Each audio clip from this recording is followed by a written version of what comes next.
Graça e paz, meus queridos. Deus abençoe a todos.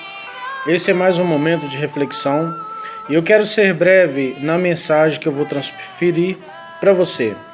Meu querido, minha querida, no livro de João, capítulo 1, versículo 6, Deus me deu uma revelação muito forte relacionado no que aqui está escrito. Participe comigo, olha só. Houve um varão cujo nome era João, que foi enviado por Deus, pelo próprio Deus.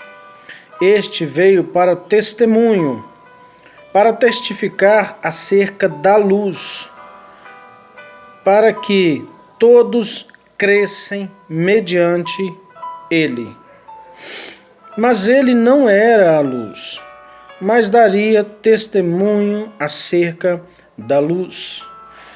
Meu querido, minha querida, nós vemos aqui um relato de um homem bem conhecido na história da Bíblia, né? É um homem que abriu caminho para Jesus passar. É um homem que preparou o coração do povo para que Jesus pudesse vir e estabelecer o reino do céu. João Batista, a gente bem sabe, os leitores da Bíblia sabem, que João Batista é fruto de um milagre. João Batista, ele é resultado de oração. João Batista é um fruto improvável. Se a gente analisar, Isabel já na sua velhice, né? Zacarias já na sua velhice, são um casal de ancião, casal de velhos.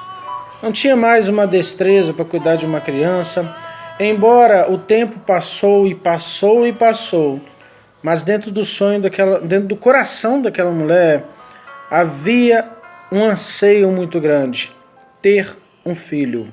Eu vou explicar para você o porquê que mesmo na velhice, Isabel queria ter uma criança. Naquele tempo, o valor de uma mulher estava relacionado na sua condição de dar filhos.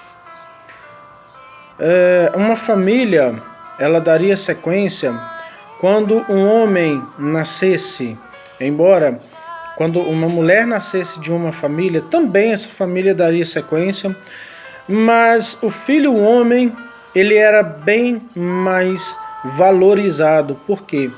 Desde Gênesis, a gente entende que do ventre da mulher vai vir um que vai esmagar a cabeça da serpente. Que do ventre da mulher vai vir um que vai esmagar o escorpião. Então, está relacionado a um homem. E Isabel, ela recebe essa dádiva de Deus de dar a luz a um homem. Homem este que Deus separou com um propósito. Homem este que foi gerado com um propósito. João Batista, meu querido, minha querida, foi um homem um pouco estranho no meio da sociedade. Foi um homem diferente dos demais. Não se via homem igual João Batista. Nem os discípulos dele vestia-se como ele e nem se alimentava como ele. João Batista se alimentava de gafanhotos, mel silvestres, entre outras coisas. João Batista também ele se vestia de pelo, couro, de camelo. Era um homem meio estranho, não vestia aquelas túnicas, aquelas vestes de pano, de linho fino, não. Ele era um cara extremamente diferente dos demais. Ele era tão diferente que até a sua mensagem era uma mensagem diferente. Explico por quê. Até então, meu querido, minha querida, não havia nenhum homem naquela época, naquele tempo, que pregava uma mensagem relacionada a de João Batista. Não se falava mais do Messias, não se falava mais da redenção, não se falava da luz a qual João Batista veio testificar. Não havia ninguém que antecedesse João Batista por 400 anos, que falasse de algo novo, que expressasse a esperança, que expressasse um norte que possa trazer um consolo no coração, porque foram 400 anos que Deus se ausentou do ser humano por causa do seu pecado, da idolatria, e Deus estava a ponto de vomitar tudo isso. Então Deus se ausenta. Podemos ver raras ou quase nenhuma manifestação de anjos, principalmente no ato de sacrifício, quando Zacarias foi sacrificar no altar, quando Zacarias adentrou no Santo do Santo e ofereceu ali o holocausto para o povo. Dentro desses 400 anos, não há menção de aparição de anjos, não há menção de aparição de um ser angelical. Talvez seja por isso uma dúvida que surgiu no coração de Zacarias. Zacarias, por um momento, duvida que seria realmente Isabel, a mulher que conceberia João Batista. Zacarias, por um momento, questiona o anjo, mas você não está falando da pessoa errada? Você não... Nesse momento, por causa desta dúvida, Zacarias é punido. O anjo não tem piedade em retirar a voz do sacerdote e a audição do sacerdote. Meu querido, minha querida, para nós, meros servos de Deus, né, e isso é algo muito valível, né, diante de Deus, é algo muito louvável ser um servo de Deus, mas nós não somos um sacerdote da linhagem da tribo de Levi, como Zacarias. Para um sacerdote, naquela postura, perder a voz e perder a audição é um castigo muito grande. É um castigo imenso. Porque um sacerdote, meu querido, minha querida, ele vive para anunciar Deus, o reino de Deus, o evangelho de Deus. E Zacarias, durante 9 meses, ele foi impedido de ouvir e impedido de falar. Foi o castigo que ele recebeu por duvidar da palavra de Deus. Vamos dar sequência na nossa mensagem. Abre parênteses aqui, mas vamos voltar para João Batista. Meus queridos, João Batista, ele cresce um menino diferente dos demais. Embora ele seja da tribo de Levi, ele tem por costume aprender algumas práticas relacionado à sua tribo, relacionado ao seu povo, que é o povo da tribo de Levi. E uma das coisas que ele precisava memorizar, não era só ler, não era só ter de posse, mas ele precisava memorizar, eram 613 leis que regia naquele tempo, né, que prevalecia naquele tempo. São 613 leis que todo levita, seja ele sacerdote, seja ele escriba, seja ele músico, todos da tribo de Levi teriam que meditar estas 613 leis. Então, nisso está incluso João Batista. João Batista, meu querido, minha querida, ele não cresce no meio dos colegas, ele não cresce no meio das brincadeiras do dia a dia. João Batista, como a sua Bíblia e a minha Bíblia diz, ele veio à terra, veio ao mundo com um propósito, ele foi separado para algo específico. E ele começa a pregar sobre a luz, ele começa a mencionar Jesus Cristo. Durante toda a sua caminhada, ele começa a falar do Messias, ele vai falando de Yeshua, ele vai falando do Cordeiro de Deus que tira o pecado do mundo, ele vai falando de alguém maior do que ele, que há de vir e trazer a salvação. Ele estava pregando sobre a redenção. Então ele está falando de uma linguagem que poucas pessoas naquele tempo entendiam, porque 400 anos se passavam, meu querido, minha querida, e não havia quem pregasse uma mensagem daquele nível. Então João Batista agora, ele está enfrentando um gigante muito grande. Por quê, pastor? Porque a idolatria havia tomado conta daquele povo, a feitiçaria, né, vários tipos de pecado havia tomado conta daquele povo. Aí você fala, mas pastor, ainda havia a prática de sacrifício pelo pecado dos povos? Sim, havia essa prática sim, mas até então Deus não estava recebendo, Deus não se manifestou no momento em que Zacarias ofertou, por causa da oferta e por causa do pedido de perdão do povo, não. Deus se manifestou porque lá no céu alguém gritou assim, e disse assim: eis-me aqui, envie-me a mim. Mas Deus decide enviar Jesus Cristo com a condição de usar João Batista para preparar o caminho. Então, nesse momento, João não havia, né, essa manifestação tão forte. Então a idolatria estava tomando conta, mas Zacarias, o pai de João Batista, ele ofertava, ele sacrificava no altar, mas não era com o intuito de aproximar o povo de Deus e Deus do povo. Era um intuito de continuar apenas um costume que lhe foi ensinado de geração em geração dentro da tribo dos levitas. Foi algo que se tornou comum. Não, hoje é dia de sacrifício, vamos lá, né? Vamos vencer mais essa etapa aí, já que, né, a gente foi designado para isso, vamos fazer. Mas era aquele negócio sem sal e sem açúcar. Era aquela adoração sem efeito. Não vinha mais a nuvem, não vinha mais a Shekinah no templo, o fogo não descia, era alguma coisa só para cumprir um ritual. Se tornou algo mecânico. Então João Batista está pregando no meio de um povo mecanizado, no meio de um povo que vivia de costume, mas não vivia de experiência. João Batista agora ele está pregando no meio de um povo que está vivendo, meu querido, minha querida, de história, mas não está vivendo a sua própria história. João Batista está pregando para um povo que ouvia falar de milagres de Isaías, que ouvia falar de milagres de Eliseu, que ouvia falar de milagres, meu querido, minha querida, de Daniel, de Ezequiel, que ouvia falar de milagres dos profetas há mais de 400 anos. O último profeta que eles mencionavam sobre ele era Malaquias. Era Malaquias, o último profeta da geração de profetas do Velho Testamento que saía pelas ruas dizendo: assim diz o Senhor. Desde então Deus não usava mais ninguém. Então João Batista ele pega uma barreira muito grande. A princípio João Batista não tinha um discípulo do lado dele.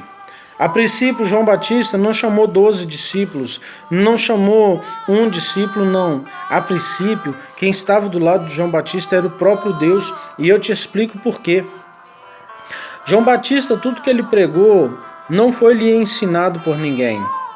Até mesmo porque os homens e mulheres que antecedem João Batista não têm nem um pouquinho de intimidade com Deus para transferir alguma coisa para João Batista pregar. Não tinha. Eles continuavam praticando os costumes apenas. Não havia mais jejum, não havia mais oração, não havia mais a leitura da Torá, não havia busca de revelação. Havia apenas um costume de trazer um cordeiro e sacrificar no altar e pronto, achando que estava tudo bem, achando que estava tudo certo, mas não havia uma mudança aqui dentro.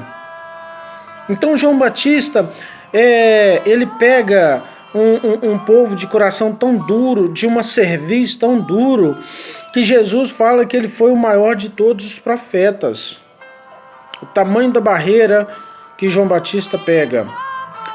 Os que antecedem João Batista, os profetas que antecederam João Batista, desde de Malaquias para trás, do Velho Testamento, eles tinham consigo uma palavra profética, eles tinham consigo uma geração de sacerdotes e líderes e profetas que vinham pregando e ensinando com sequência.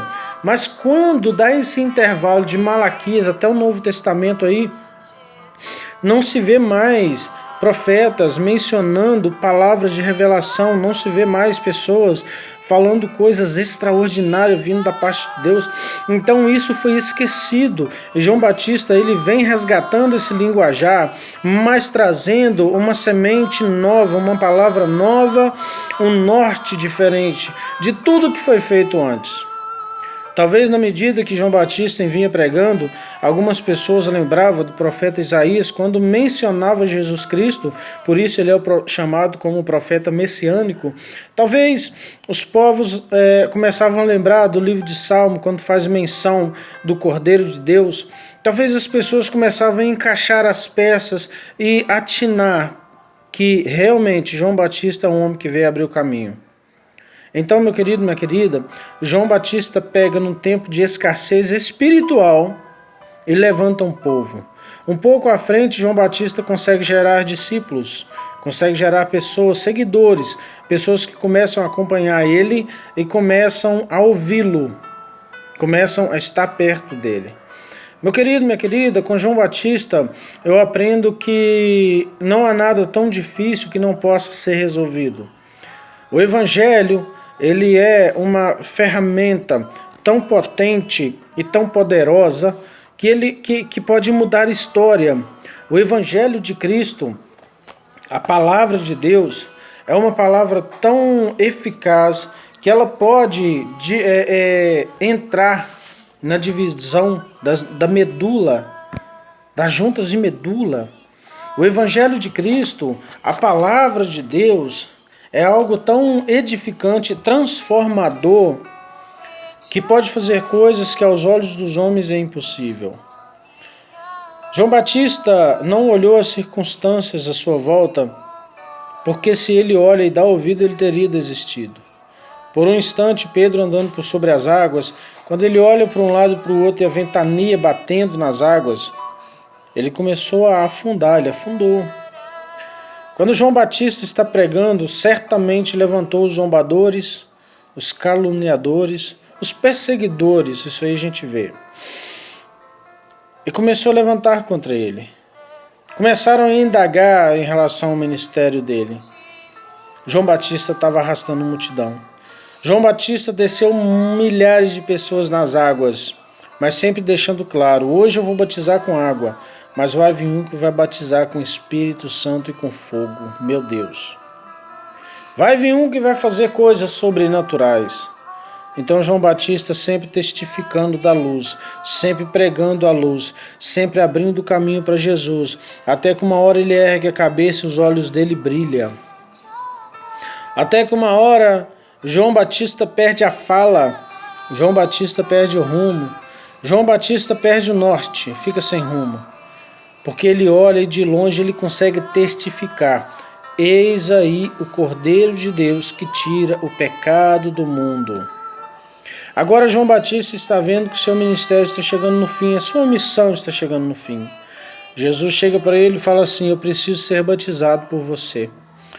João Batista fala assim, eu não sou digno nem de desatar as alparcas dos teus pés, nem de desatar as sandálias dos teus pés. Quem dirá te batizar? É eu que quero ser batizado por ti, Jesus. Mas Jesus insiste com ele, fala, João, eu preciso ser batizado por você, para que eu possa dar sequência no meu ministério. João Batista então entende o recado de Jesus Cristo e batiza ele. O Espírito Santo vem sobre Jesus. Então João Batista entende que o seu ministério ali chegou ao fim. Só que João Batista, meus queridos, ele completa a sua missão e passa o cajado para Jesus Cristo com uma alegria muito grande no coração. Você sabe por quê? Porque ele sabia para onde ele iria depois que ele passasse o cajado para Jesus. Ele sabia. E quando eu chegar lá, eu quero dar um abraço nesse guerreiro. Quando eu chegar lá no céu, eu quero dar um abraço nesse herói da fé. João Batista foi um homem extraordinário. É um homem exemplar para mim e para você. Se você está achando que hoje a coisa está difícil para semear o Evangelho, volta naquela época. Começa a aclamar a Cristo, a preparar o caminho de Cristo naquela época. Meu querido, minha querida, eu quero orar por você. Eu preciso encerrar essa mensagem, porque se eu for continuar trazendo coisas sobre João Batista, trazendo toda a biografia de João Batista para você, nós vamos demorar muito aqui, né?